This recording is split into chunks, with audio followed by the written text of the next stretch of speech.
ஏங்க good bad அகலி படம் பார்க்க போகும்போது கொடுத்தாங்கங்க. ஏன் என்ன காரணம் என்ன காரணம்?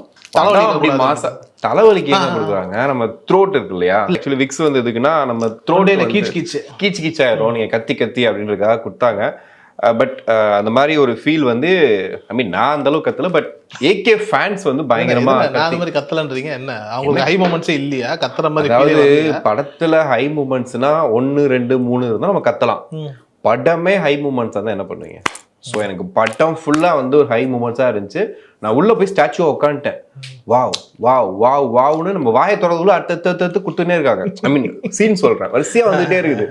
அப்படியே பார்த்துட்டு நான் அப்படியே பிரம்மாண்ட வா சூப்பர்ரா நினச்சதோட ஒரு விஷயம் நல்லா பண்ணியிருக்கீங்கன்ற மாதிரி தான் இருந்துச்சு. நீங்கள் எப்படி வந்துட்டு இந்த படத்தை பற்றி என்ன சொல்ல போறீங்கன்னு தெரியல. பட் ஆனால் என்னோட பாசிட்டிவான விஷயங்கள் நான் சொல்லிடுறேன். ஃபஸ்ட்டு குட் பேட் அகலியை பற்றி. குட் பேட் அகலியை பொறுத்த வரைக்கும் இது வந்து ஒரு கொண்டாட்டமான படம். இது படம் அப்படிங்கிறத தாண்டி வந்து ஒரு செலிப்ரேஷன். அதை வந்துட்டு எனக்கு தெரிஞ்ச அதில் வந்து டயலாக்காகவே வச்சுருக்காங்க நிறைய இடத்துல. அதை வந்து நமக்கு ஊர்ஜிதப்படுத்துகிற மாதிரி.